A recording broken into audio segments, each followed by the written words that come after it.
Nic Belasco, Harvey Carey, and Ali Peak are best known for their time playing professional basketball in the Philippine Basketball Association, or the PBA.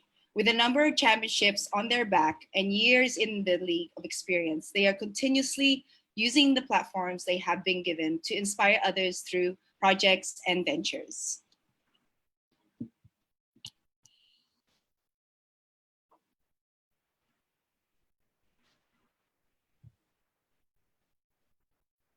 So hello again for another episode of In Love With Me. And today, as you can see, we have three inspiring men on our show today, and I am happy to share them with you. So without further ado, let me introduce you guys to Ali Peak, Harvey Carey, and Nic Belasco. Hi, Ali. Hi, Harv and Nic. Thanks for joining me this afternoon. You know, it's a long overdue for us to get together again. You know, it's the new norm, so this is our way of hanging out right now. But first and foremost, I know everybody wants to know a little bit about your background. So let's do a little bit of a rewind, and I want you to share your story or your journey, your life journey, up until now. How did you become the man you are today? So Ali, you want to start? Yeah, sure.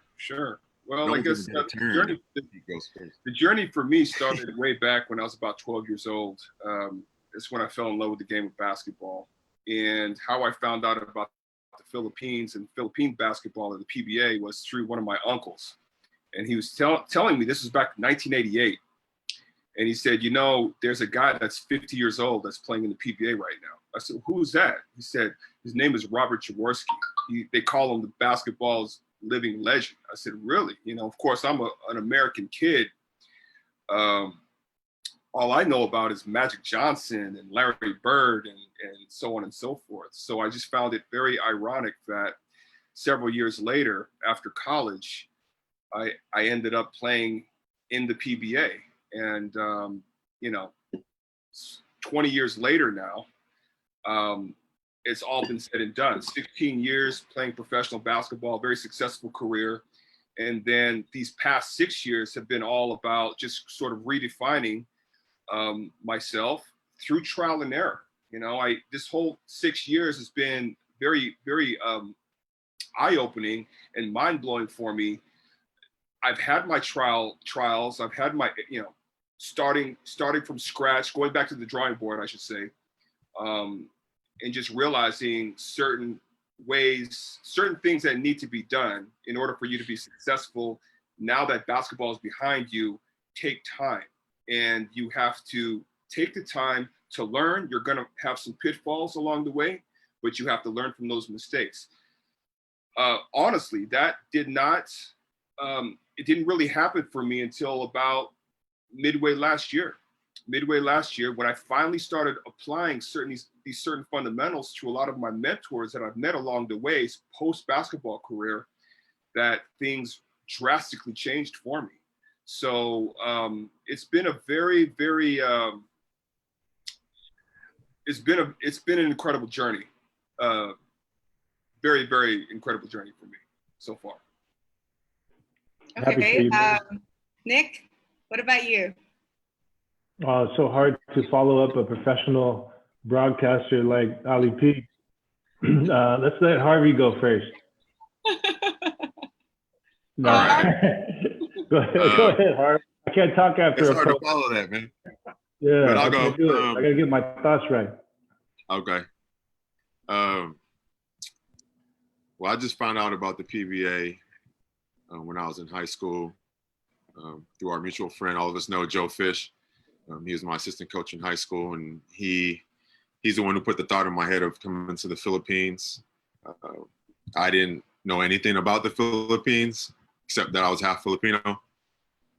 And I went to college, ended up coming out first year, winning the championship and being mythical team, to the following year just being out the whole year. So kind of like Peak, a lot of peaks and valleys through my career, but I think I've had a successful career. I'm in my 17th year. I've had guys like Nic and Ali, Jeff Carriasso, Asi Talava, Eric Mink, Rudy Hatfield were all Phil-Ams that were here already before I came. So when I first came in, I was fans of these guys. So I would, talk to them or just watch them from afar and see how they would carry themselves and see what it took to have the success that they did, all these guys, because they were all successful. They were all, having all these awards in the league, and Nick with all the championships. I don't think Ali had a championship yet, though. But it took him a minute. But he got but there, though. I mean, you want to learn from the best. You want to learn from the guys that paved the way from you. I think now sometimes I think that's missing. I'd like to somehow bridge that gap with these guys too, to help the younger guys that are trying to aspire to come out. But like I said, I've been there for 17 years, and it's been a great ride. And I'm coming to an end. So I always try to talk to Nick and Ali and guys that have been through that transition already. So, I know I won't know fully how it will be until I get to that road.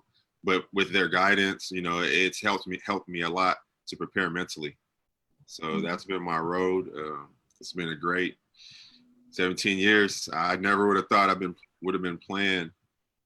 I mean, every kid's dream is to play professional ball. And I wasn't even a basketball player growing up. I didn't play till the 9th grade. I was 14. I played baseball all through my life. So, I'm just glad it all worked out. How about you, Nick? You ready? What was the question? Just share your story, your journey on being introduced to basketball, your passion, your motivation, and then up to what you're doing now. Well, my story is different. The funny thing is, me and Nikki and Mike woke up early this morning, and we had a nice little breakfast club workout. And we finished around 8 o'clock in the morning. We were sitting at the pool, and I started talking to them about being intentional. And I don't know, neither one of these guys were on the team, on the national team with us at that time, but it was 2003, or no, it was 2005. And Chat Reyes was the coach of the national team, and he brought me on there. And he made us read the book, I think it was something like, it was a Malcolm Gladwell book. There was 13 qualities of being a leader, something like that. You guys might know what book I'm talking about. I'm sure he's done this exercise with Talk and Text, but that was his exercise in team building. I think we were in Brunei at the time, and every player had a chapter that they had to report on. And that's the discussion I had with the kids this morning after we worked out. We sat there for a minute, and I told them, I want you guys to be intentional, because in my career, I wasn't intentional, and I never even understood what that meant, to be intentional and to map things out and have a pathway to your life and your career. I just found basketball because I grew. Like Harvey, I was a baseball player, and I loved baseball. It was San Francisco Giants ever since I was in the 5th grade. Since the 80s, it was Giants. We'd go to Candlestick, watch the game with my parents. I wanted to be Will Clark. I wore number 22. I played first base. And then I grew. At the end of my freshman year, I went from 5'9", which was the shortest on the basketball team, to about 6'3", which was the shortest on the baseball team. 6'3" was the tallest on the baseball team my sophomore year. And that's when the basketball coaches started saying, hey, you got to play basketball. And I started being able to touch the rim. I started being able to dunk. And the coaches were like, no, you don't play baseball anymore. You got to play basketball. And I was able to do things athletically that other kids in school couldn't do in high school. So that's what brought me to basketball. Of course, I loved it, but I wasn't good at it. I played ever since 4th grade, but I wasn't good at all. I was short. I was uncoordinated. My coaches used to make fun of me. These are coaches from St. Gertrude's CYO in Stockton, and they used to call me the fisherman because I was the only Asian kid on the team. So that was the big joke with me. I was terrible. Yeah, I was the fisherman. You know, I had a Herman Owens, who's, you know, one of my father figures growing up, and Paul Lopez. You know, good people. But, you know, this is back in the 80s. That's how it was. I was the fisherman. It was all blacks and Mexicans on my team, and I was the only Asian. So when I grew, they brought me to basketball. Then when I went to college, one of the girls in our school that year, her family owned the Whistle Stop here in the Philippines, and she grew up best friends with Jaworski, Dodo Jaworski. Ever since they were in grade school, they were best friends and classmates. And I was one of the players on the team at Notre Dame, and she was like, you know, you're Filipino. I've watched you play. You'll dominate the PBA. My friend Dodo Jaworski, my best friend, you know, he's a little chubby. He's out of shape. He's nothing like you guys on the team at Notre Dame. You guys, you're going to dominate. You're going to be a big star. And I had no idea about Philippine basketball. I didn't even know that basketball is so big in this country. And so that's what put it in my mind. So that wasn't intentional either. And then Bobby Rios found me, and it all worked out. And I ended up going to the Philippines and having a long career, which I didn't really want or expect.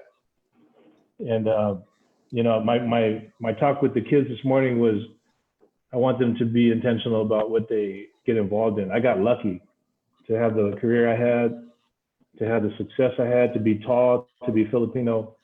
I got really lucky. And just to add to that, I watched the All the Smoke episode with Steve Nash last night.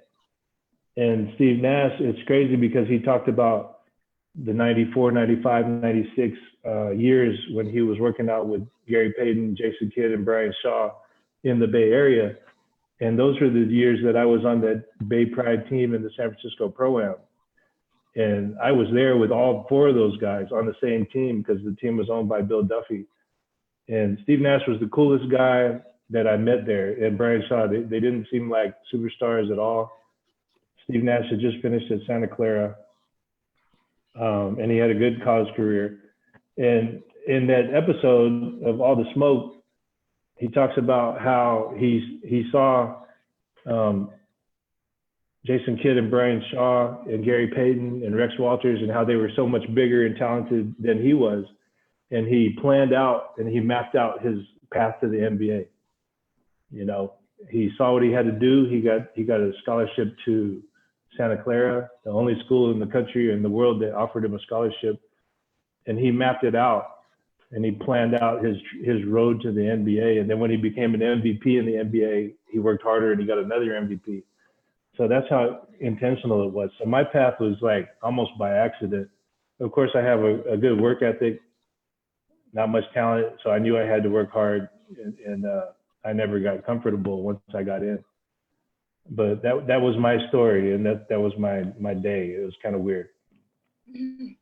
So it basically, you know, for me, it sounds like you guys were at the right place at the right time with the right people when you became, you know, or you got the opportunity of knowing about the Philippines or PBA. So with that, looking back, what do you feel like you could have done better, or what do you think that you can give other aspiring athletes? What should they be prepared of, or what should they be doing now, especially it's quarantine, right? It's lockdown. So for current athletes or aspiring athletes that want to follow your footsteps, what is your advice to them? I'll start with Ali. I think, so I coached in college for 3 years. I coached post-career. I coached College of St. Benil, LaSalle College of St. Benil then. We had a lot of players that were from the States and from other countries, New Zealand in particular. And my advice to them was that you're going to have to learn how to adapt. I mean, not just from a basketball standpoint, but also you're living your life in another country, especially for the ones that have never been outside of the United States or whatever country, you know, period. You're going to have, it's your responsibility to adapt to your environment. Not the other way around. And I think there are times where foreign athletes get caught up into that, especially Americans. There's a bit of this swag, so to speak, and I'm speaking that. Other people may have different opinions, different experiences, but my experiences, especially coming from the collegiate level, that was always the vibe that I would get from a lot of these players. And then they realized that I'm going to have to compete out here. There's a bit of a misconception that because it's the Philippines and because I'm from the United States, that, hey, I have the advantage here. I'm quote unquote superior. They're not coming out and saying it, but it is in their thought process. And quite frankly, that was in my thought process as well. But anywhere you go, and I think these two gentlemen in front of me, I think we can all agree, anywhere you go in the world, doesn't matter what country you're in, if you have to compete, especially in a professional sport, and you're dealing with money and you're getting paid and these other people are getting paid, you're going to have to fight and scratch just like everybody else. And you're going to come to a situation where you're surprised and say, man, these guys are pretty tough. So I think that would be one of the biggest advice that I can give to any player, especially if that's a Filipino-American player. You're going to have to work hard. You're going to have to keep an open mind about things. You're going to be doing things that you're not accustomed to, but it all comes down to being able to adapt. And Nic said this about maybe 4 years ago, and he said it to, remember, Nic, your Busa teams that competed in the FBA. I remember you saying it. You say stuff like, you'd say, hey, look, the quickest, the person that can adapt the quickest will be better off, will be the most successful. And, I take that to heart. I think that is very good advice for anyone trying to follow in our footsteps. Harv is obviously he's still playing in the PBA, 17 years. Harv, what could you say to aspiring athletes that want to follow your lead? Of course, Ali and Nic also played for a number of years, but I know Nic would always tell me that you would be lucky as a professional athlete to actually have 4 years under your belt, right? One. Oh, well, one. But for you guys, what, 17?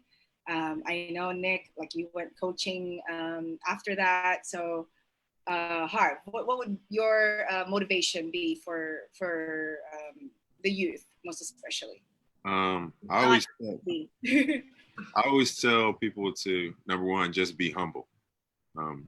Like Ali was touching on earlier, just come in and don't think you're better than everyone. Don't be boisterous about everything. Just come in and let your work talk. Let that earn people's respect. Don't come in stepping on toes. Just try to adapt, like Pete said, and find your way through, but still stand out. You still have to be competitive. You still have to have that killer instinct, because it's going to be jobs on the line, and people have families to feed. But you have to portray yourself as someone with humility, someone that's coachable, someone that's a great teammate, someone that's willing to listen. And those are characteristics that I've tried to do over my career, more so towards the middle of my career on.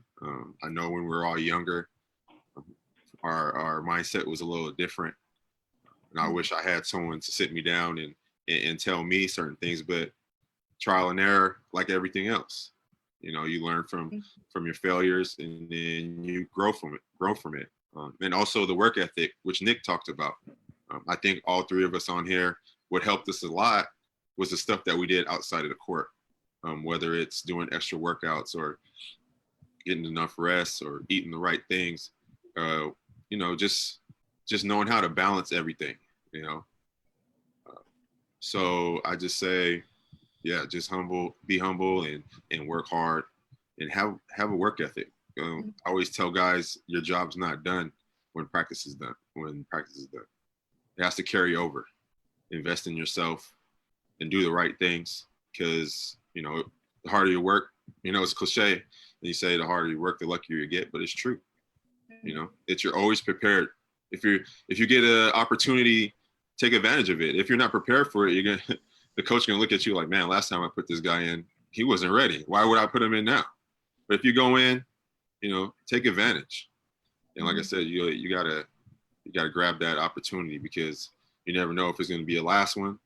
So you just gotta keep building off every single opportunity, every door that opens up for you. Exactly. Nick, how about you? Well, there's another saying that I hear quite often from Harv, and it's you stay ready so you don't have to get ready. So that's something that the three of us have always done. We've always been ready. Well, actually, there was one time when I wasn't ready, and it's when I got drafted. So I had to come in and work hard for a couple months before I could actually show what my abilities were. But like I said, I wasn't planning to come here, and that was the road. That's how it happened. And the harder you work, the luckier you get. It's funny that Harv said that, because that's the first time I heard that was from Ron Jacobs.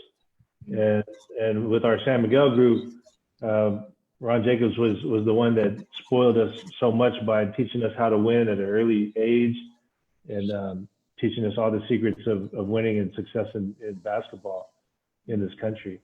But definitely,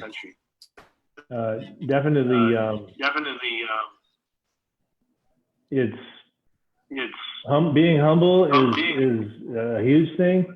I can hear an echo and it's messing me up, but I'll just disregard it. Yeah. Being humble is a huge thing, like Harv said. Me and Ali and Harv, we didn't come into the league like, for example, like Daniel DeFonso, Danny Siegel, Eric Mink. You know, these guys. Of course, Eric's an extremely hard worker, and so is Danny I. Danny Siegel, I can't say the same for him. Just being honest. You know, I've seen him tear his Achilles, and this is really how his talent level is. Tore his Achilles and was out for a year and a half. And as soon as he came back, he jumped up his first day back and he touched the top of the block. You know, the top of the block is about this high above the rim. And he did it like in slow motion with ease. And the whole year and a half he was gone, me and Ildefonso were busting our butts, working on our legs so we can jump higher than Danny Siegel. And when he came back, he still jumped higher than us after surgery. So, you know, he can take a year and a half off and still have his shooting touch, you know, still be able to score, do anything he wants to do on a basketball court, except play defense. That didn't come from him. But with me and Danny and Harv and Ali, we had to work hard. You know, for me, it was even worse. If I took 2 days off from practice, I come back to practice, I can't make layups, I can't catch the ball. So that would psychologically weighed on me. So I made sure I didn't take days off. And I think that's what helped me, gave me the confidence that when I came to practice or I got in the game, I was going to do well. But yeah, you can't take the opportunity for granted. I would say that's my biggest regret is, you know, honestly, I didn't want to be here. It kind of fell in my lap, and I didn't learn the language right away like I should have. And that haunted me up to now. And I just didn't care for it. So to take the league for granted the way I did and take the career for granted the way I did, it just didn't feel like work, because I love basketball so much. It didn't feel like work. And that was a problem for me, which is weird, but it was a problem for me. And I was just lucky to be on good teams with good players and coaches, and we won a lot of championships, and I did my part. But if I could do it all over again, and any advice that I can give young players is, you know, don't take it for granted and enjoy every day. It was such a blessing when I look back on it. It was such a blessing, especially when it ended. I realized, like, man, you know, I had a career just like the NBA players that we idolized, and I got to live that life. But while I was in it, I didn't enjoy those moments. You know, I wanted to be back home in the Bay Area rather than being focused on what was right in front of me. And so that's my advice to young kids is enjoy the moment.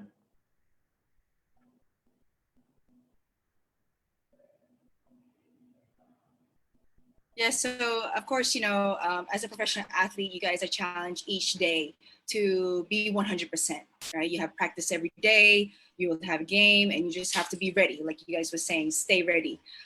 So when you have off days, when you feel like you're not motivated, or, as the young days, Harvard mentioned that, we would be young and enjoy life too much and not be ready the next day. How would you motivate yourself? How do you egg yourself to like, hey, I gotta go to practice, can't be late? What would be your, I guess, your habit or ritual when those times come about? Ali? There was only one team that I did not look forward to going to practice for, and that was Santa Lucia. It was just Ali. one of the worst experiences I've ever. It's just the God's honest truth, But having said that, all the other teams that I played for, and I think Harvey and Nick can agree, it didn't feel like work to. It didn't feel like work to us. We look forward to going to practice. I looked forward to going to practice, especially the last I'd say the last 3 or 4 years of my career. Harv, that the team that we were on together, that was just some of the best basketball that I've ever played ever in my entire career. I say it, I've said it before, and I'll say it again. In all levels, and you relished in that. You cherished every moment. I guess I was one of the lucky ones because I really wrapped myself into everything that had to do with the career. I put everything that I had into it, only because I was working for that next contract. I knew that I was undersized. I was an undersized big, and there were guys that were more talented than I was offensively. So for me, I had to work double time. I had to work harder than especially the people that played my position, especially guarding the imports. I mean, that was another thing. But I think that, what was the question again? What do you do to yourself? We're live, Ali. That's okay. That's okay. Pretend you're at Arnetta. Part of the charm. I mean, what do I do? It was never really an off day for me. I mean, training was training. I love going to training. I love going to practice. Even before practice or after practice, I love getting the extra work in.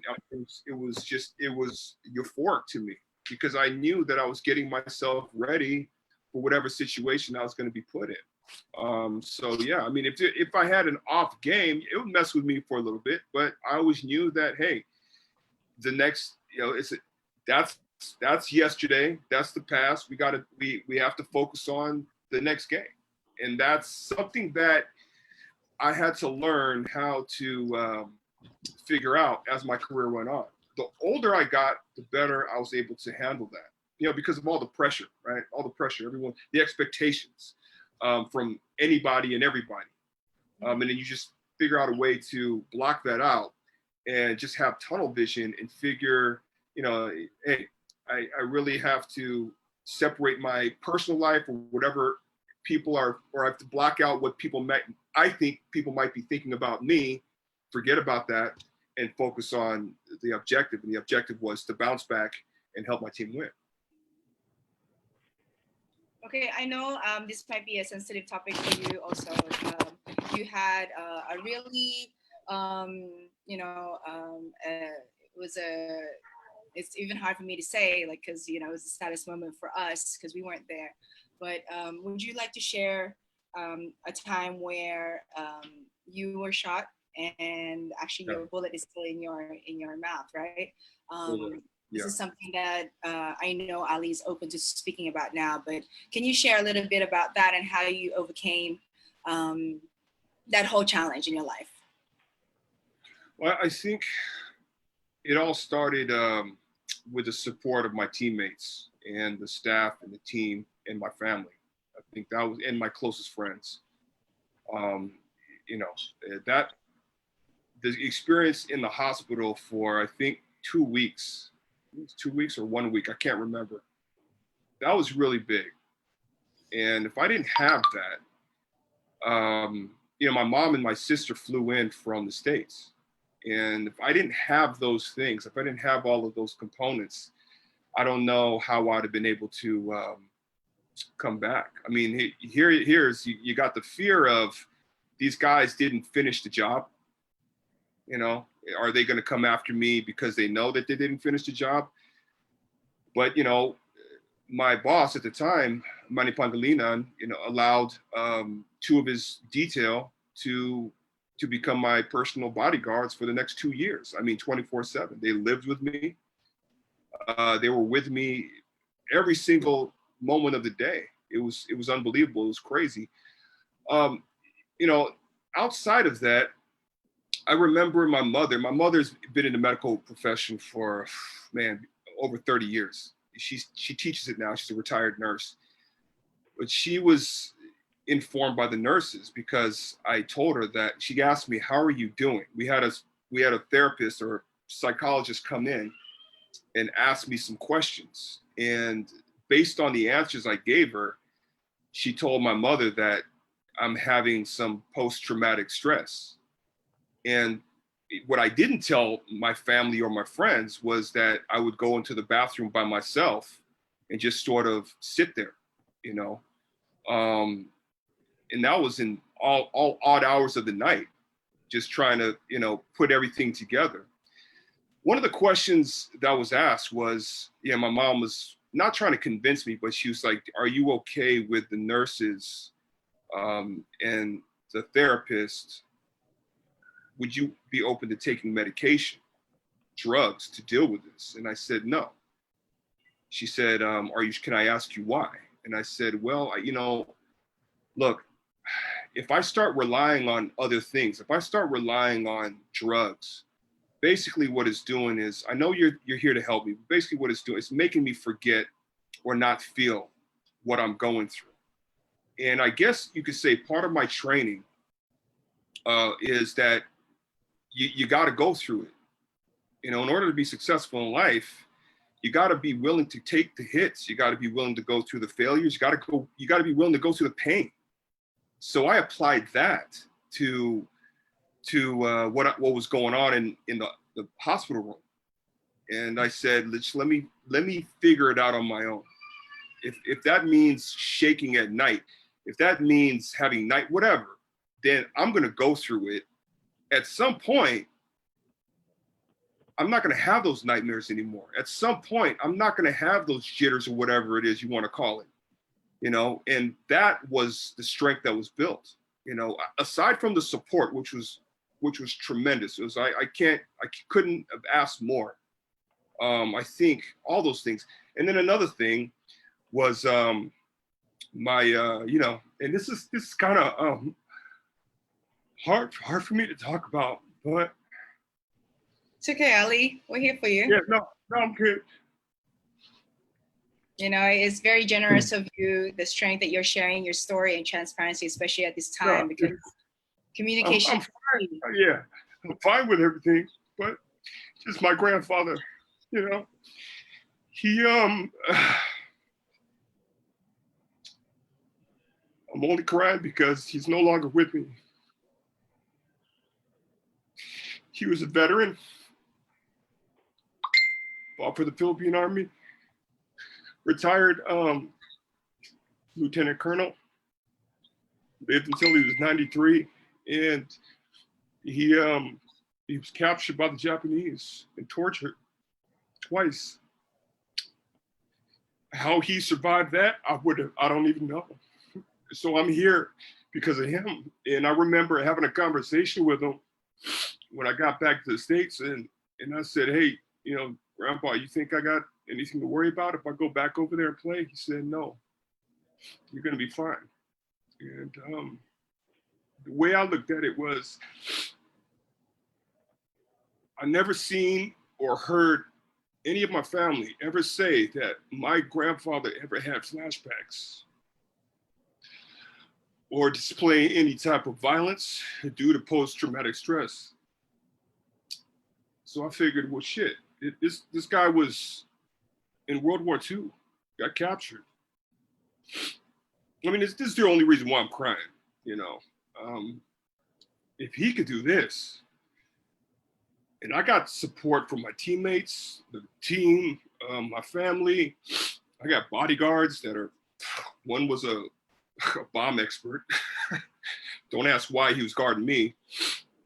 The other one was Marine Corps. And, you know, what on earth do I have to be worried about? You know what I'm saying? So that I had a lot of people that really supported me. So from that point, I was like, look, fuck all this. Excuse my language, but let's go out there and win the championship. Let's come back. Let's win this championship. There was redemption anyway. We had lost the Patron. Harvey, you know that. The year before, we should have won that series. So you know, it was payback time. You know, and on top of everything else, I was just happy to be alive. I was happy to be back, functional, able to play the sport that I loved. So. And so are we, Ali. We love you so much, and I appreciate you sharing that story because I know how hard it is for you to share it. And I hope that people out there are inspired by your story because it's not easy for Ali to express that. But moving forward, Harvey. I have a question. Go ahead, Nick. Sorry, I don't mean to interrupt you, but sometimes I got to do it. No, so Ali, I was in the States, you know, and for those that don't know, me and Ali are like brothers. I'm an only child. I met Ali in 1998 when Elmer Yanga brought him into the gym after picking him up from the airport. And the first play when I guarded Ali, I didn't know he was left-handed. If I knew this, it wouldn't have happened. But he swung through over the top. He almost broke my nose with his big elbow. And he drove baseline and he reverse dunked it on my head. So that was my first experience with Ali. And then we were neighbors and we kind of grew up together in Philippine basketball. So really, like, I don't have brothers, but I definitely consider Ali a brother and Harv as well. These are two of my closest friends. And through the years, I got to meet Mr. Peak, you know, Ali's grandfather. I got to know him very well. And I'm very thankful that I got to know him. And I'm not surprised that everything that he taught you in your life, that you've known him since you were young until he left this world, is really the key to what got you through, you know, getting shot. You know, if you didn't have those tools and everything that he went through, I mean, it's evolution. Everything that he went through in the military and in the wars, that prepared you for what happened to you. And there's reasons why you survived that. You know, it's God's plan, and there's reasons why you're here and you got to experience that. There's reasons why your grandfather went through his experience with the, you know, in the war, and it's all leading up to you. So I'm excited for what you've become. I'm happy with seeing you go through everything, and I'm glad to have been along this journey with you, man. It's been awesome. Yeah, thanks, man. You know, I sort of knew that this was going to happen. It wasn't supposed to. And, you know, I told myself I was not going to do this, but, you know, hey. Hey, we love you, man. Okay. We love you, man. I love you too. Of inspiring others, you know, like I said earlier with you, Ali, it's up to you whether you want to share your stories or not. But this is really a platform to tell people that they're not alone, you know, with what's going through, especially right now. So, Harv. Wait, I got one more question. Sorry. Yeah. I just have to know. I have to know this. When Ali came back and he started playing basketball again with Talking Tex, of course they went on a crazy run of championships. There was one particular play that I had a problem with that I saw, and it pissed me off. I want to know what went through Ali's mind when this particular player clotheslined him across the neck, knowing damn well there was. I don't know. I wasn't gonna say any names, but knowing damn well there was, you know, I'm gonna. And I want to know what went through your mind, because you know we all have we've known Alex since he was a young puppy. Man, I want. Now he's a big dog. The thing is, Alex and I were teammates at Coca-Cola, Right. and we went through our own ordeals over there. At first I didn't know who did it, and then like in the back of my mind I was like, man, that wasn't Alex. Please tell me that wasn't Alex. And then I find out it was him, and I wanted to get him back so badly. I wanted to kill him. I wanted to knock his ass out. So anyways, guys, back to my no. I gotta hear this. Wait, look, can you okay. We're trying to. It's all about mental wellness, okay? Okay, go ahead. But look. It happened. But it's playoff basketball, okay? And it was the semifinals, and you know, my redemption, the team's redemption. We beat them in 7 games, right, Harv? We came back. Yeah. From a 3-1 deficit. I don't think anything else would be more painful to them, you know. So there, that's it. That's awesome. Thanks, man. All right, go ahead. You can take over, Mafae Belasco. Go ahead. Okay, Harv, now it's your turn to give us a moment in your life that you were challenged with being unmotivated, and how did you switch that mindset to telling yourself, okay, I just have to do this? Honestly, I don't ever recall being unmotivated.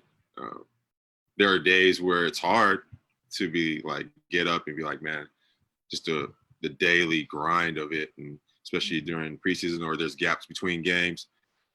Like, man, I don't want to go in today. Maybe I'm going to sit out, but it's not in me. Once I get into the gym, if I'm there, I'm going to practice, or I'm going to play. I've rarely missed practice in my whole career. It's something I take pride in, and being there every day, no matter what. Even in my younger years, if I had 2 hours sleep, I'm going to be there, and I'm going to practice like I had 10 hours sleep. So that's what I made up of. That's what I take pride in.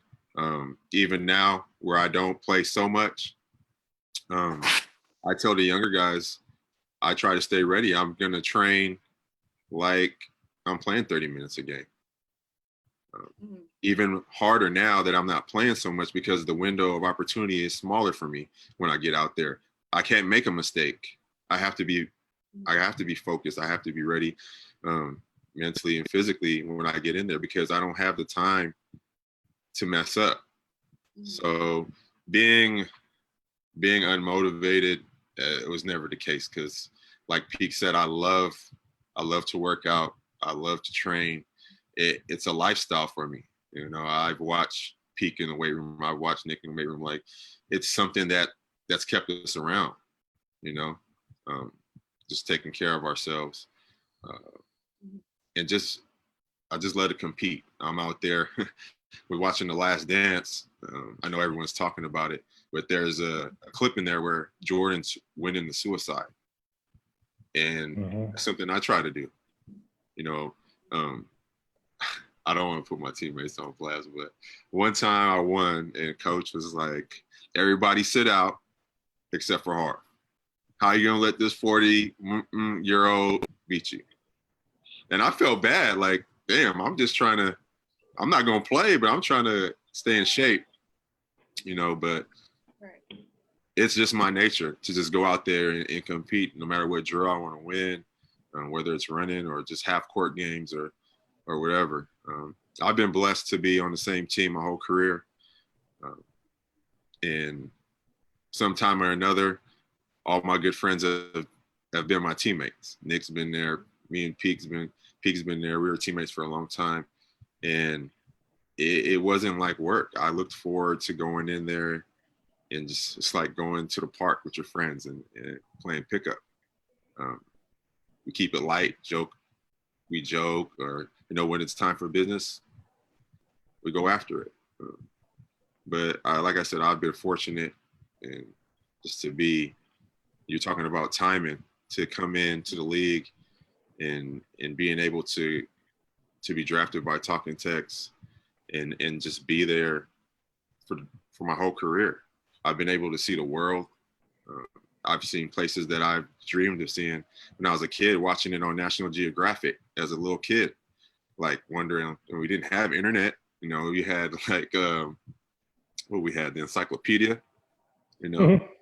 You see pictures, but, to actually be there and be able to experience different cultures and see different people, it helps you grow as a person. So not only have I been able to grow and be a better athlete with Talking Tex franchise, I was able to grow and become a better person all around, better than when I came in. And hopefully when I leave, it'll be better as well after my career is done.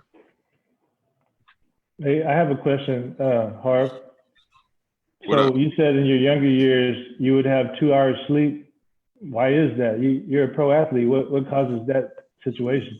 Well, sometimes you get a day off and it carries over to 2 days, and you have practice. You lose track of time. You were there. We're all in the same places. We went to the clubs. Hey. We worked hard, but we partied hard. That is Okay, bottom line. so speaking of last night, right? Well, I will say this. What? When we had practice, Ali was there. Me and Ali used to do this together, and John Ordonio. We would have practice at 9 a.m. Call time would be like 8. And we had just got home from Makati, like from the club at like maybe 6:30 or 7. Take a quick 20-minute nap and then just wake up fresh, jumping out of the gym. We could get away with that because we were like in our early 20s.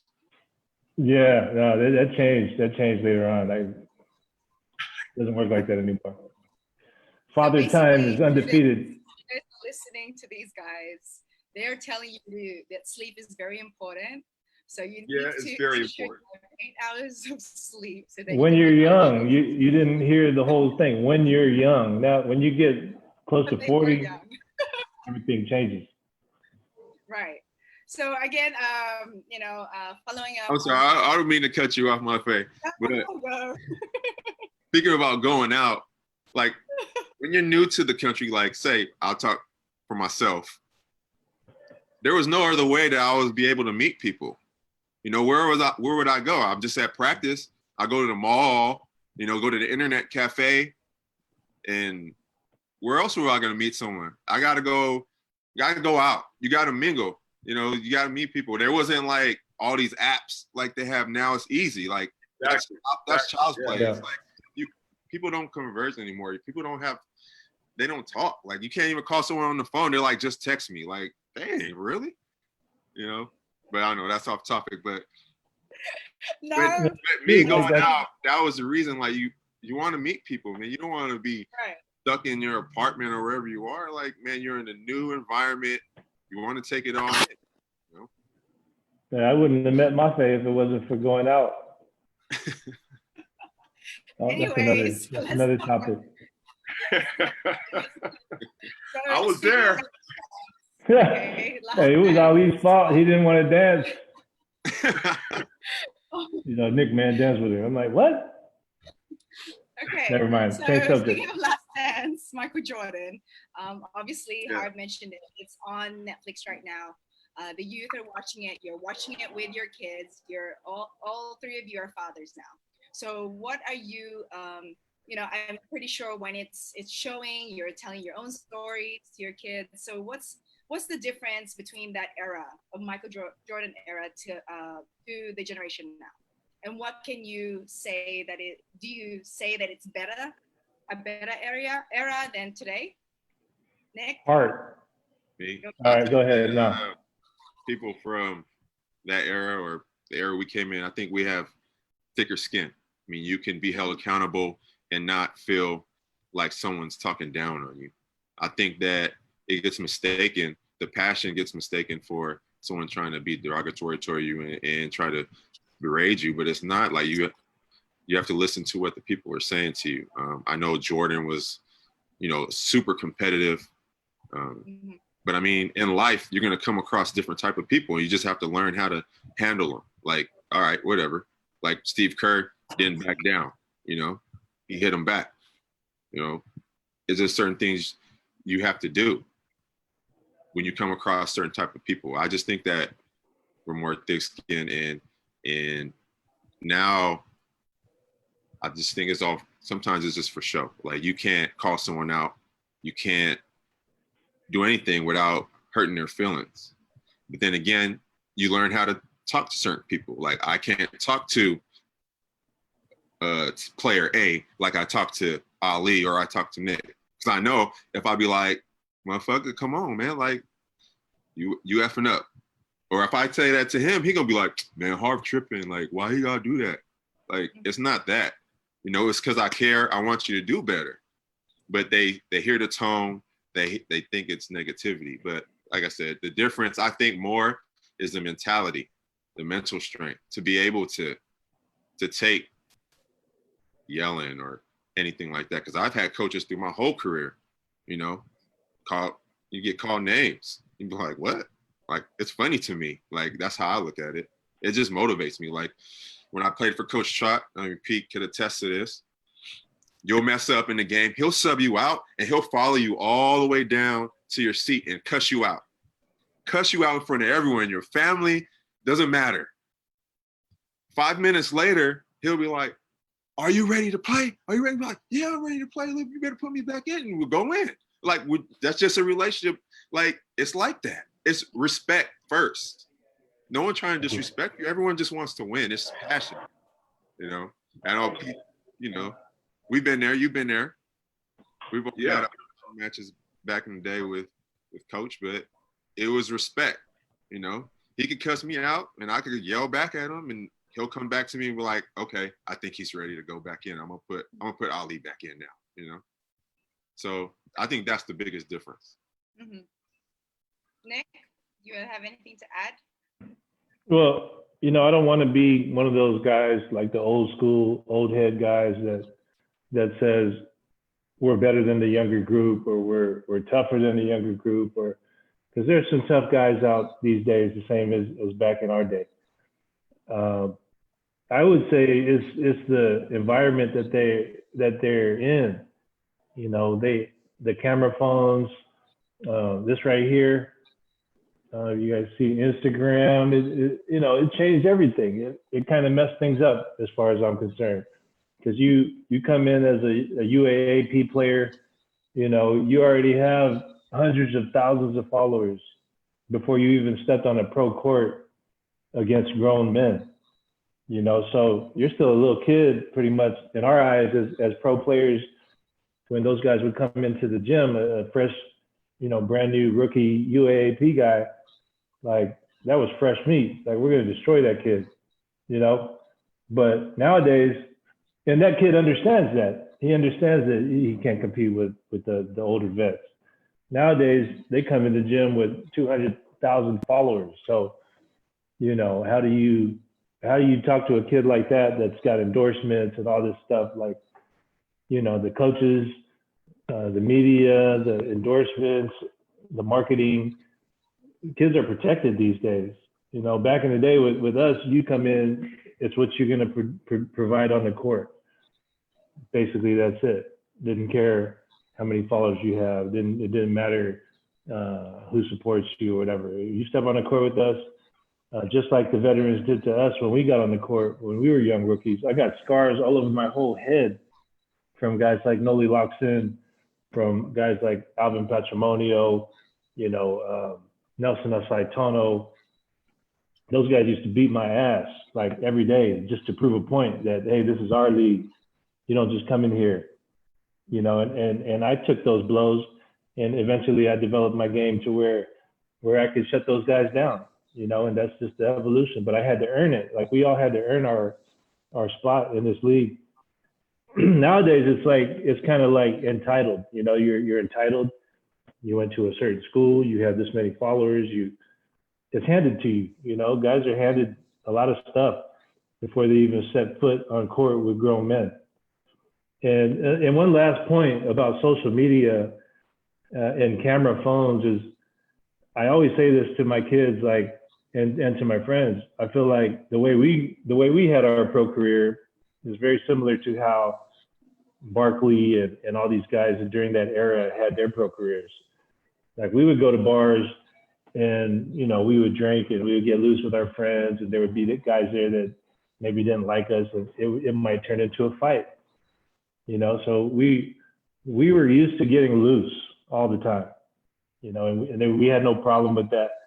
As long as we didn't get arrested, you know, as long as we didn't break no bones or hurt nobody, everyone just went home with their separate ways when it was all said and done.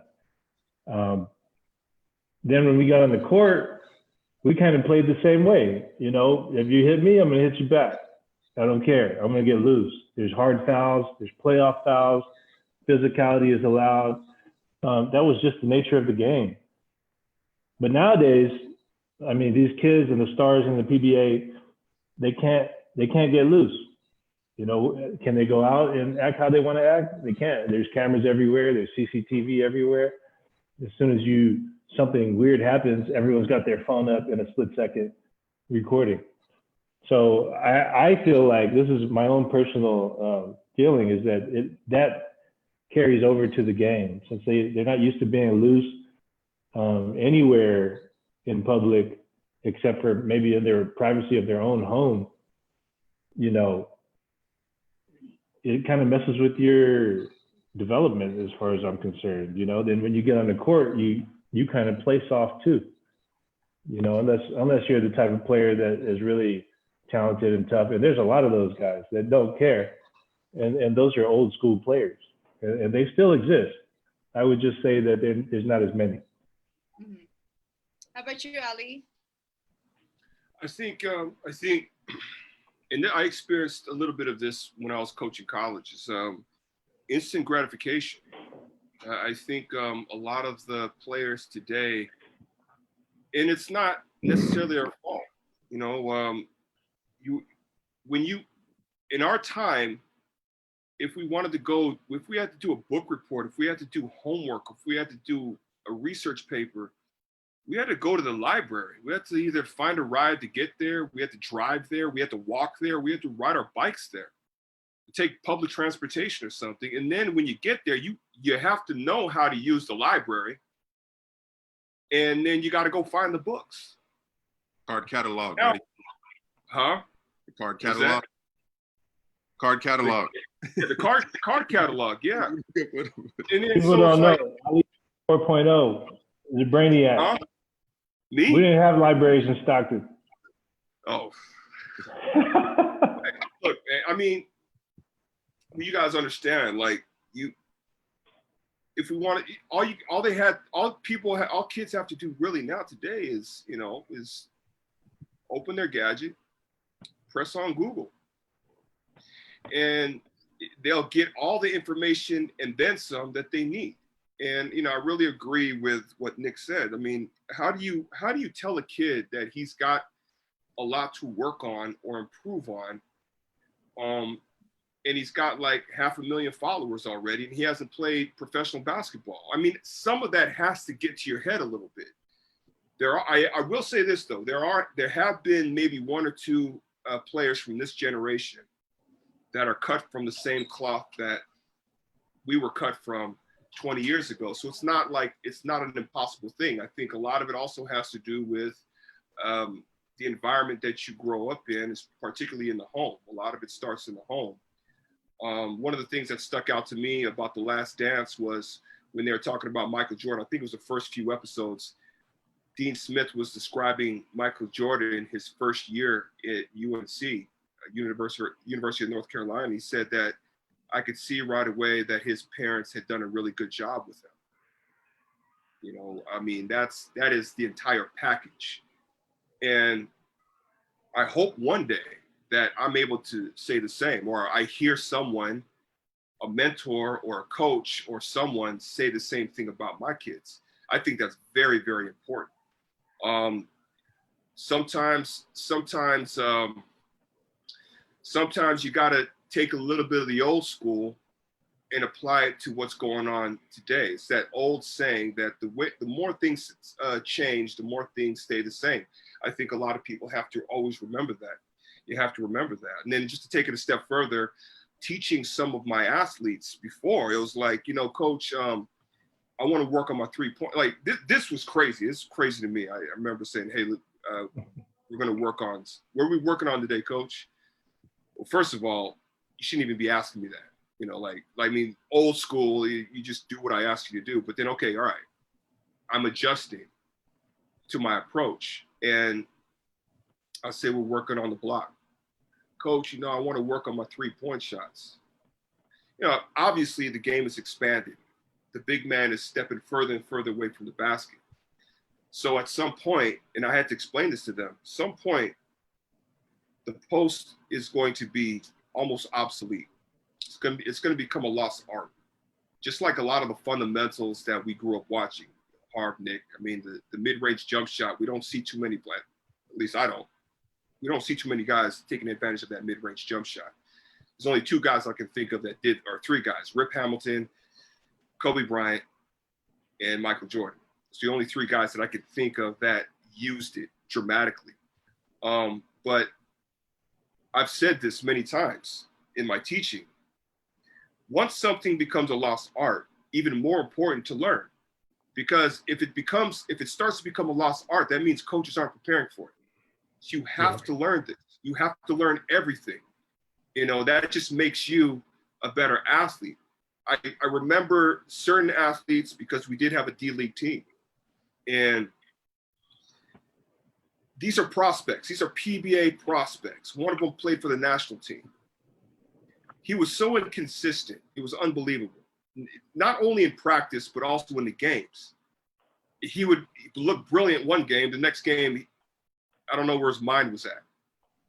And after the game, and I noticed this a lot with a lot of the young athletes, the college athletes and the athletes that were prospects, coach got through screaming at them because they made some stupid errors down the stretch.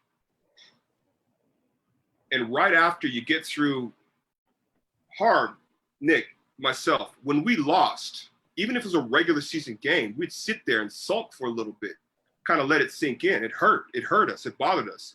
A lot of the athletes I see nowadays, it's like, again, collegiate athletes and PBA prospects, they're up on their phones as if nothing happened. They're on their phones, they're laughing because they saw something funny. And they're showing it to all the other guys in the locker room. That would piss me off if I was a coach. It did piss me off.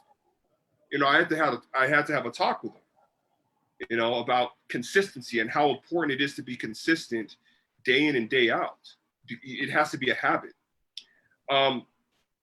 Overall, I think, yeah, there's a little bit that's been lost. There's a lot of talent out there, but then again, Nic, Harvey, look, man, if you see a guy do a 360 dunk over LeBron James, he's an automatic star in the NBA, even if he's only averaging 6 or 7 points a game.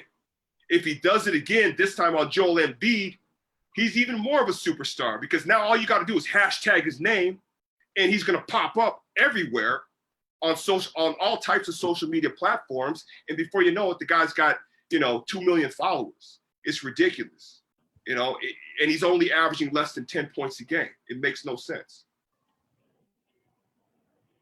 So speaking of coaches, I'm pretty sure you guys have inspiring people in your lives that you looked up to during your journey or even until now when you transition, like for Nic and Ali after basketball. Who are those people in your lives? Nic? Well, there's always coaches that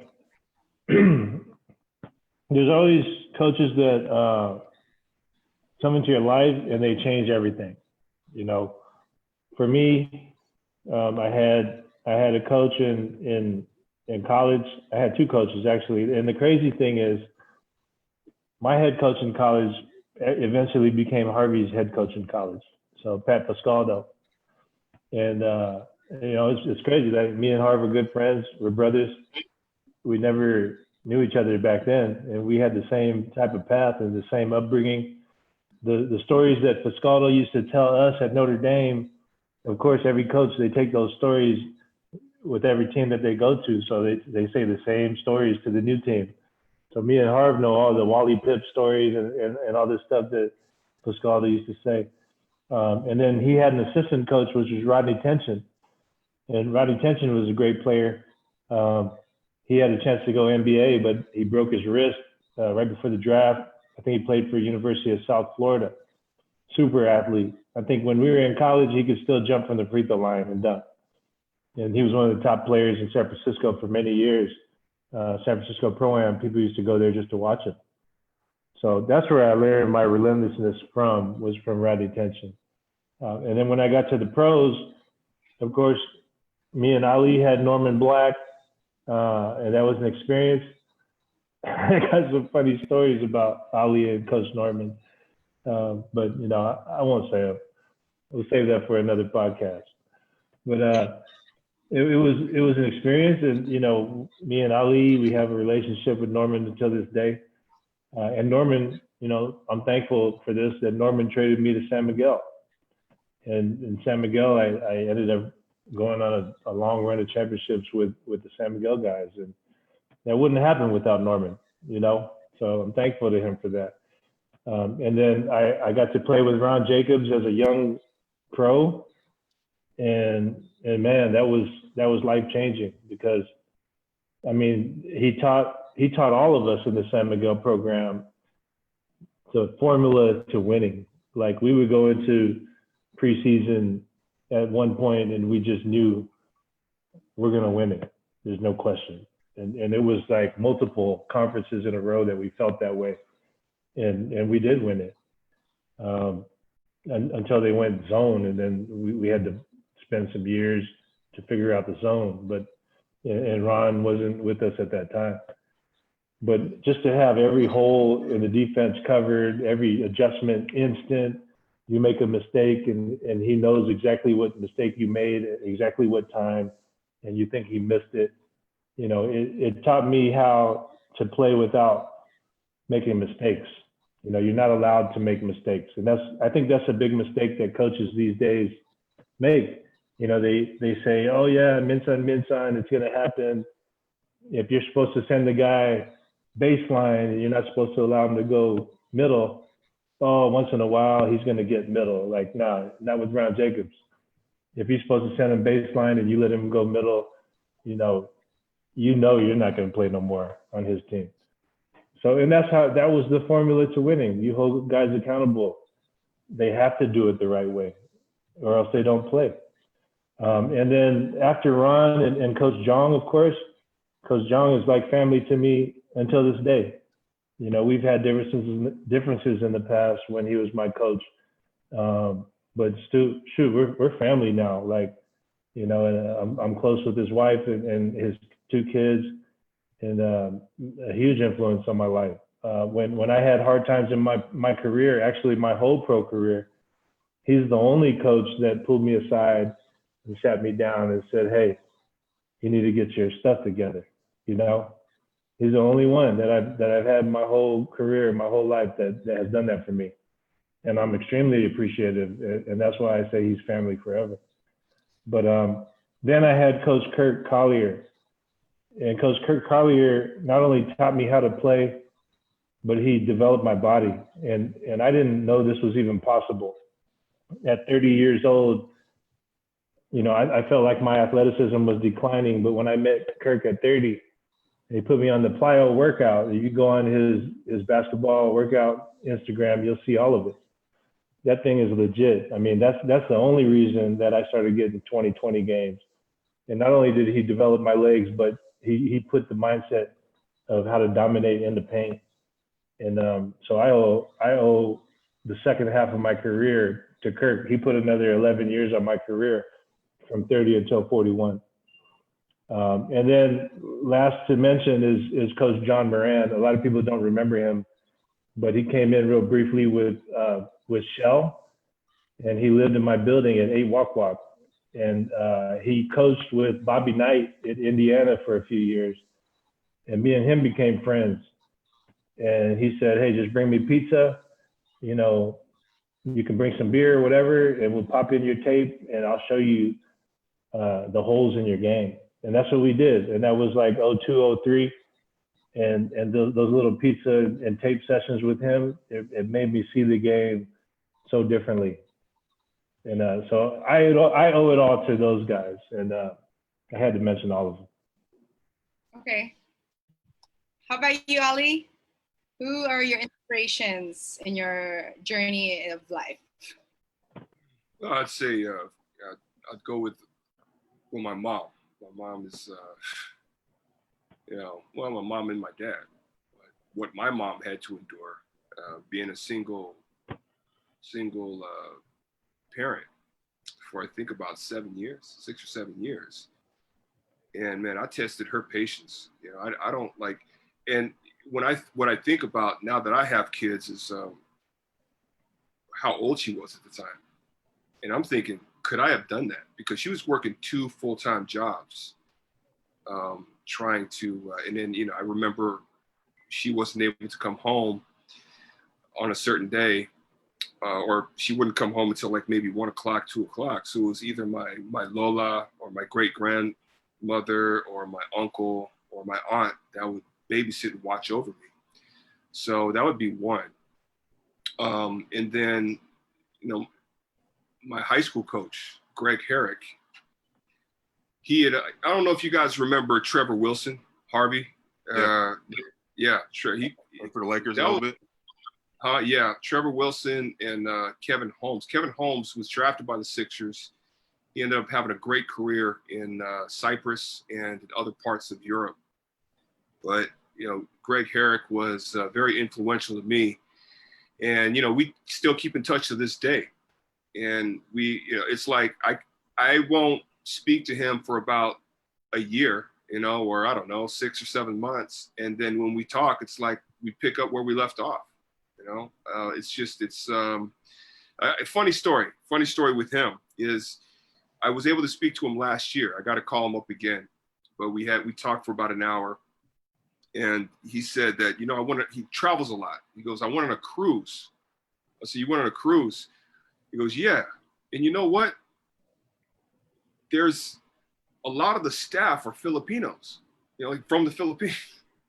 I said, really? He goes, so I, you know, I'm sitting there and I asked him, I said, hey, where are you guys from? He said, well, Philippines. Do you guys know a guy named Ali P? Oh my God, yeah, we.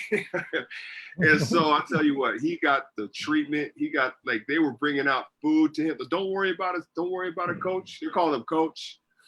And so he, you know, it made him proud. He said that, you know, I'm really proud at what you've been able to accomplish. And I said, you know, coach, it's your work.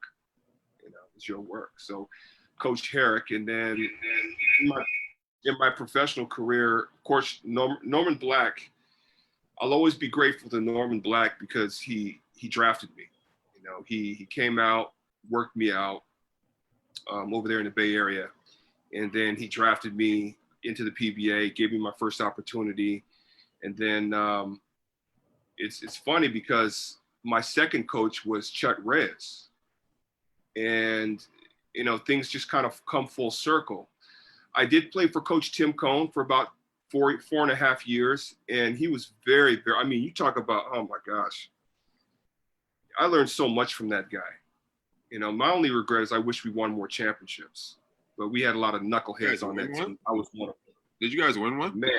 No, they didn't win that. You didn't win one. No. Let me clear. Wait. Let me clear the air. I have a tournament championship. Is that okay? Is that fair? Those don't count. 2 weeks. It was a 2-week tournament. It was a 2-week tournament. What championship last 2 weeks? You talking about hoop it up? They gave us the trophy. They gave us a trophy. I have a ring for it. So, you know, and they counted as a champ. I'm not the one who makes the rules. Can't be mad at that. You got paid. But we, you know, Coach Tim Cohn was very influential in my career. One of my favorite things is that he would always give me books to read. And then we'd go and talk about the book and what I learned from it and what his input, his insights about the book was. And that was those were some of my favorite moments with him. in the locker room. And then he'd show me film, and we'd just study the game together. So, and then Chuck Reyes, obviously talking text, motivator, right, Harv? I mean, he was a motivator, and he wanted to get the reaction that he was looking for out of you by pushing you. And sometimes that meant crossing the line. You know, reference back to The Last Dance and how Michael Jordan would cross the line, but he's only trying to get what he needs out of you. I think Coach Chet was doing the same thing. There were a couple of times where he blasted me on Twitter. He blasted a few of our players on Twitter.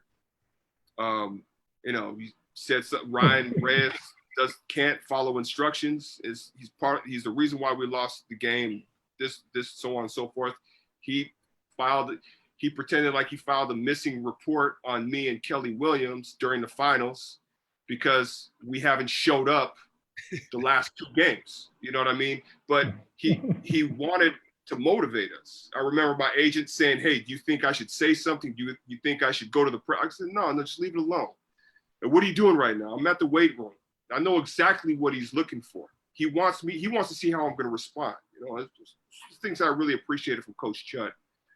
And then of course my career came full circle with Coach Chut and then Coach Norman. You know, I started out with Coach Norman and Coach Chut, and then I ended it with Coach Chut and Coach Norman. So. Okay, Harv, how about you? Sorry. No, it's all right. I should have went first, man. But I'll try to keep it a little shorter. No worries. I'll just start from the person that's influenced me the most as far as coaching. He was my assistant coach in high school, Coach Joe Fish. Fish! Yeah, he's known me since I was 16. He's the reason why I ended up in the Philippines. He brought me to the Philippines for the first time, brought me out of the country. I never left the States before. He brought me out. He taught me how to play defense. He taught me how to be tough. Taught me a lot of things, mostly about life. I call him the life coach because everything is related to life, you know, and I appreciate him for that. He's probably watching. Singapore, what up? What up, Joe Fish? Love you, man. But yeah, Joe's the top of the list. But I had a bunch of coaches as well. My 2 coaches in high school, they gave me the confidence to play the game. They built me up from a kid that barely made the JV team in the 9th grade, never played basketball organized ever, to being the 12th man on the JV team, to being, by the time I was junior, senior, I was probably the best player in the city of San Francisco. So they instilled that confidence in me. Now I went to junior college. I played for the legendary Pete Pontac Sr. And he taught me how to really grind and play defense. Because he told me when I first came into his program, I couldn't guard a doorknob. So I wanted to prove him wrong. And toward the middle of the season, I was in front of the press. I was guarding guards full court. Then I went to Sonoma State, where I played for the same coach as Pat Fiscaldo, who recently retired. But I learned the Wally Pipp story. For those that don't know, Wally Pipp was the starting first baseman for the New York Yankees in the 20s, all-star, all these things. So story is, I don't know, he said he had a headache. He didn't want to play. So he sat out. So the guy that came off the bench was Lou Gehrig. And Lou Gehrig ended up playing 13, 14 straight years without missing a game. So Wally Pipp's career basically went down the drain. They traded him. They didn't need him because they have this guy, Lou Gehrig, became a Hall of Famer, never missed a game. So always in the back of my head, what he taught me, if you take a day off, there's someone willing to take your spot. You might not get it back. So that's what I learned from Coach Fiscaldo. Coming into the pros, I played for a lot of Hall of Fame coaches. I played for Coach Chut, where it had the most success under him. He pushed us. He pushed me. I became an all-star under Coach Chut. I was like 32 years old when I became an all-star under Coach Chut. But he taught me to be uncomfortable. Be uncomfortable, try new things, be adventurous. He gave us books to inspire us. And I don't know if you remember this, Peak, and he'd have us before games and we'd be doing breathing exercises. I'm like, what are we doing right now? But it helped. It really helped. Yeah. Like, just to try, and I still do it, you know, and I still do it before games. I do it every morning, actually, but that's what I learned from him. I played under Coach John, won the championship with him, Coach Norman. But yeah, I've been blessed to play under a lot of great coaches. I wouldn't have been on Talking Tex if it wasn't for my first coach, Paul Woolpert. He wasn't my coach too long, but his dad is Phil Woolpert. He was the legendary. He's a Hall of Fame coach from USF. He coached Bill Russell and Quincy Jones and all those guys. So he's in the NBA Hall of Fame. His dad is. So that's how I knew who Coach Paul Woolpert was. He coaches. He's coached everywhere. CBA, Australia, NBA. So I've been blessed and fortunate to learn under a lot of great guys. Yeah, and you know what's nice is that you guys are professional athletes that have mentors in your life. Hey, life coach. Hey, Joe Fish, guys. what up, Joe Fish? Joe Fish is someone who is a brother to me and Nick. So I wanted to share Joe with everyone here. This is surprise. Hi Joe, how are you? Aloha. This is for all the Bay Area folks. Well, Pete ain't from the Bay, but he went to school there. That's what I'm saying. He's honorary Bay. That's what I'm saying. Bay. So Joe, I just wanted you to give your inspiration. I mean, you've been coaching people, the youth since way back. So what would be like your piece of advice as far as aspiring athletes go? Because of course you have Harvey here showing, you know, you coaching him with his live right successful career. Your life coaching Nick and I, for sure. Ali will meet you soon. And I met Ali before. Right. So I want you to share a little bit on, you know, what you do to empower. I'm gonna piggyback on a lot of stuff that the guys already said. Right. Number one is humbleness. Yeah. You know, the guys, and I seen it when I brought Harvey out to the Philippines, and even his rookie year, I saw it from a lot of guys coming in from the U.S.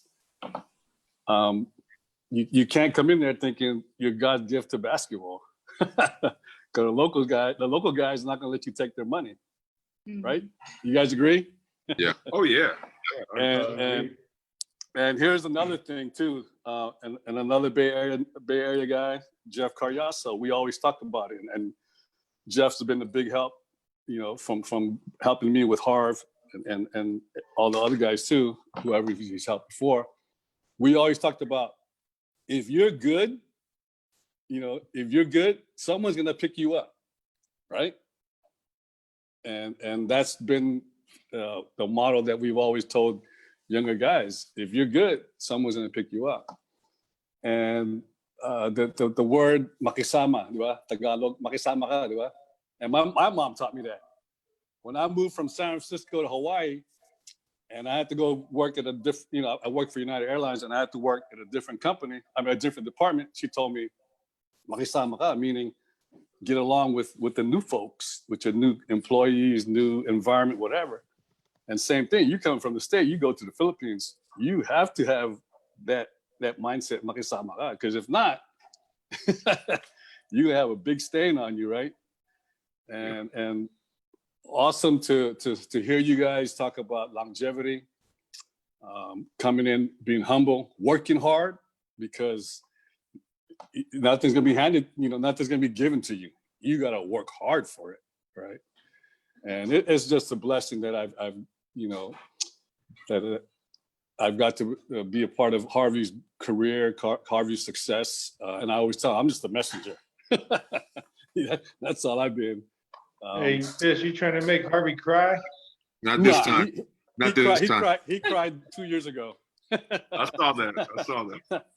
And just seeing how you guys, like you said, from the beginning as younger players, yeah, you're young. You got to go out and party. And then through your mid-career, that discipline kicks in. I mean, I'd go to the Philippines for a week, and we're like, Harvey, let's go out. He's like, no, I got practice tomorrow. And I'm like, wow, that's discipline. I'll go out with you guys when it's my day off. Not just him, but Jimmy and whoever else, and that's how it is to be professional. You got there's a time and place to when to do it and when not to do it, and that was a big that was a big thing for me, seeing that from Harv. When I go out there for a week in advance, and he was like, no, I can't go out with you guys, and I got practice. I was like, hey, no problem. And we wouldn't force them, no peer pressure here, because. And the same thing with Nick and Ali and all the other guys that's lasted more than 10 years. And you're right.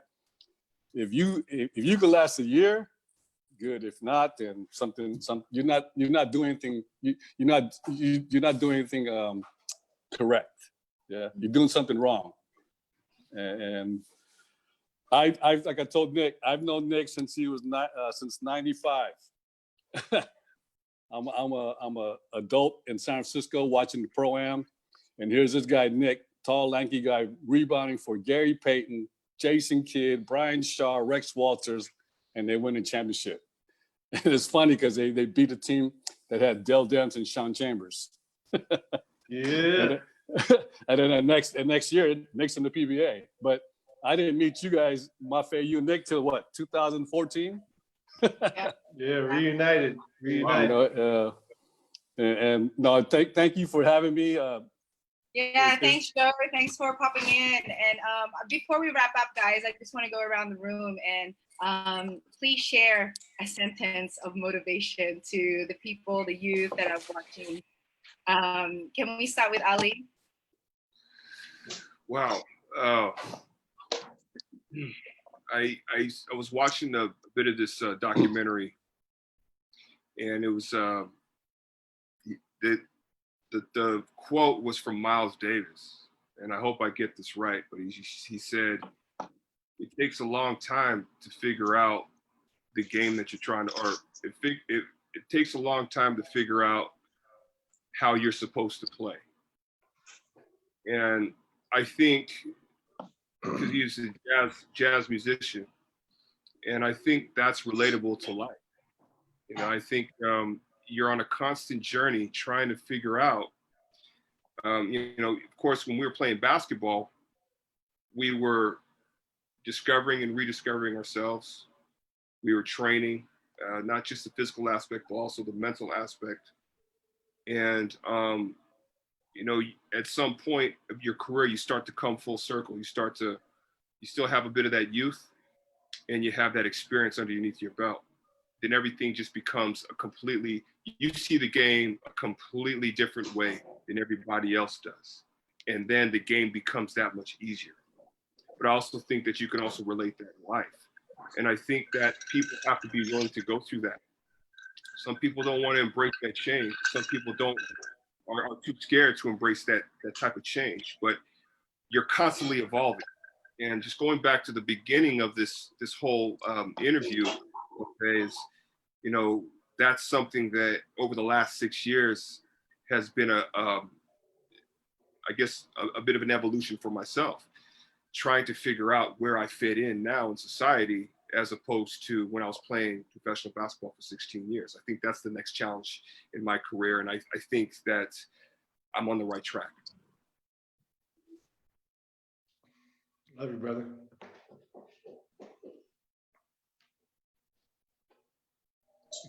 What happened? 56. Your turn. Nick, Mhm. Ali, how old are you, Ali? Man, I'm 45. I'm Wait till you 45. get 50. Wait till you get 50, bro. Ali got the body of a 25-year-old though. Yeah, he does. I've been eating a lot of rice, man. Oh, dang, I can't wait to see you, Ali. I don't know. But hey, I appreciate you wearing that Santa Lucia shirt for the show today. This one here, this is the deal, man. This is the deal. Nick, your words of inspiration. Well, for me, I forgot to mention one coach, and of course it's Tim Cone. You know, and I played for Chat Reyes, so Triangle. two coaches. So I'll just go back and say a couple of things about those two. Me and Tim, we have a pretty cool history. You know, with our San Miguel team, we used to bust their butt. When he was at Alaska, we used to bust them up. They couldn't get past us. It was like the Bulls and the Knicks. You know, Alaska was the Knicks and we were the Bulls during our time. Just for the young people, so they get some perspective. I know they watched The Last Dance. So Tim was the ultimate. You know, I'm not affiliated with the PBA, so I don't mind saying this. He was the ultimate tamperer. You know, there's a lot of tampering going on with teams, and the way Tim would do it, because I used to bust Alaska's butt when I was in San Miguel. He'll come up to me after the game. You know, you go shake hands with everybody, and I knew he wanted me on Alaska when he did this. He came up and just punched me in the stomach as hard as he could. And I was like, I wasn't ready for it. I was just gonna say, hey coach, like what's up? And he just punched me in the stomach. And when I bent over, he like whispered in my ear, because you would look better in our colors. And I was like, what? Classic. Like, yeah, this guy's cool. You know, and then eventually the trade happened where, you know, I left the mighty San Miguel and I got traded to Alaska. And I took full advantage of that situation on our first game after the trade. I was traded for Brandon Kablai, another good friend. And I had to put it on him. I had 31 and like 15 in that game. I got a chance to play against Danny Siegel, Daniel DeFonso, Dorian Pena, Olsen Rosella, Coach John, and I took full advantage. For whatever reason, the stars were aligned and everything went in that day. So it was perfect. If I could find one tape of my whole career, that's the tape I want. But getting back to my story, Tim Cone, I learned a lot from him. And I got off track, but I think what Harvey said was the Wally Pipp story and how that stuck with him, that Wally Pipp took a day off and he made it a point, or Lou Gehrig got that job, and Lou Gehrig made it a point to set records, like a record that lasted for like 30 years in baseball, a playing streak, something like that. But that story stuck with Harv for his whole career. And that story honestly stuck with me my whole career. That's why I don't take days off, because I heard that same exact story from the same exact coach. You know, and I think that's a lesson that everyone has to learn and understand, especially coaches, especially when you're coaching young players, is the power of words. You know, that Wally Pipp story from a coach that, you know, maybe we had differences with Fuscaldo during our time, or maybe there's some negative feelings or some positive feelings. Everyone has their own experience. But I think that Wally Pipp story is a big reason why me and Harv had that mentality of not taking a day off, you know, and it was just words that were spoken to us at a young age. But now, you know, now I'm doing a corporate thing, and you were talking about words and quotes. I recently, our new president of the company, Dennis Valdez, he had us watch this seminar on leadership and corporate leadership.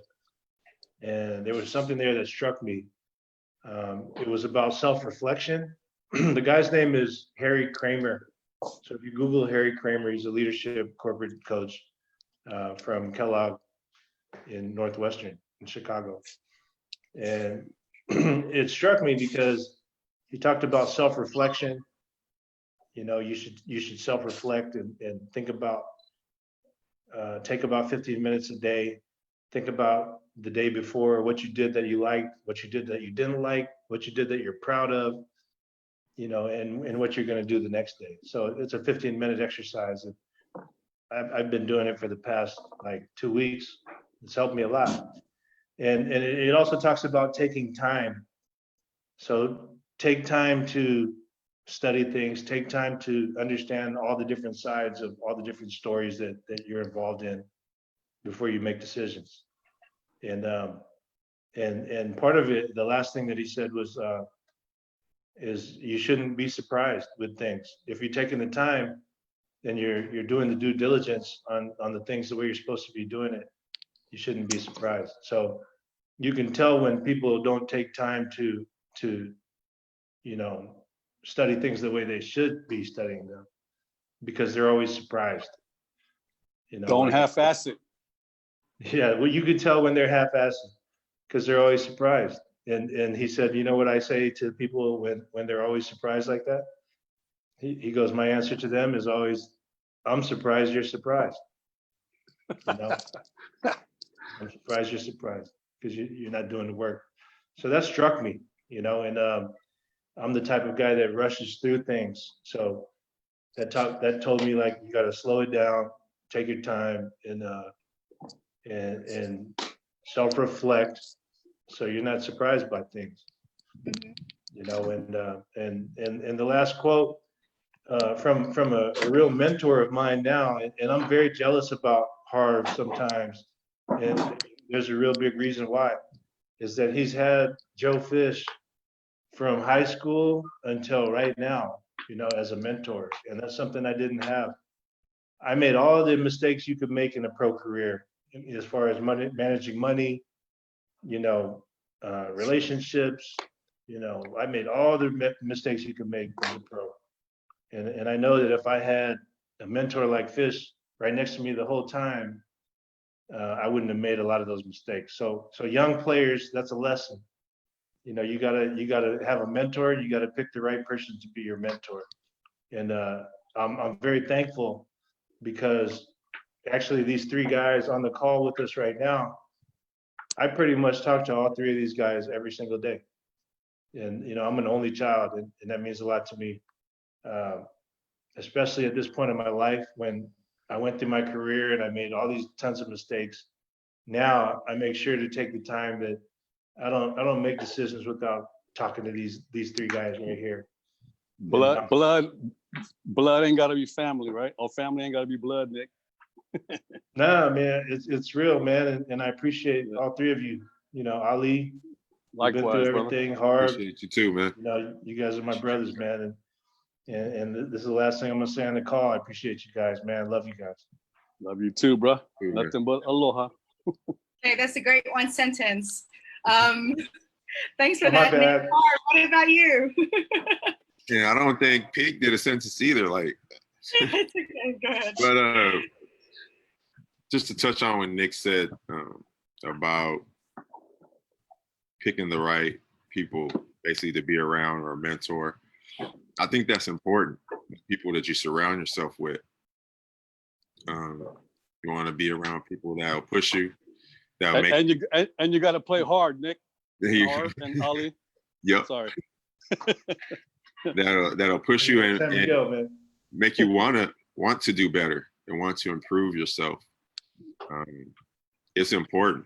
You don't want to be around people that bring you, especially when you start to be successful. You'll start meeting a lot of different people, and you have to realize that I learned through the years that everyone, how do I say this? Everyone can't benefit from your blessings, you know? Only the people that you're close to. Some people are just there. Yeah, you might think they're your friend, but you know, that's a word that just gets thrown around. I think it's more than just the surface. Like Nick said, when you're constantly talking to people, or you talk to people that you trust that about things that's going on in your life or that you want to get off, but you can't talk to other people. That's trust. That's trust that you have in people that you may not have outlet anywhere else. That I think that's very important. Also, I would tell them to don't be afraid to fail. A lot of people are afraid to fail. I mean, I'm afraid to fail at times. It's common. It's human nature. But I think that going through adversity helps you build maturity, help you build character. I tell my kids all the time, don't be afraid of obstacles. It's part of life, and it's going to help you. And in a quote that I like, and I think I've shared it with some of you before, is a straight road doesn't make a skilled driver. Like, you have to be able to maneuver to be able to be skilled in life. So those are a couple things that hold close to me. As far as advice, I'm not going to go on and on like Peak and Nick did. Keep it a little short. It wasn't a sentence, but short and sweet. So good, guys. Thank you for sharing all of that. You know, as you guys can see, these are my brothers. They're my mentors also. And we can talk on and on and on. You know, takeaway from this episode is, you know, be intentional, stay ready, always educate yourself, adapt, just like Joe said, makasama in Tagalog, be humble, surround yourself with positive people. You know, that is key. Before I say my closing, I want to say hi to your beautiful partners. Thank you for allowing me to take time and talk to your husbands right now. So with that, actions speak louder than words. And thank you guys again for being part of my campaign, In Love With Me. Guys, anytime. we'll have the next episode of our inspiring guests that we will have in the next. For Ali. Stockton, California, what's up? Arinda. 209, I see you, 209. Call the cut tunnel. Ben Gaskin, my cousin's watching. Call the cut tunnel. St. Mary's. For you. Well, families. Okay, I'll turn it off. Hold on, sir.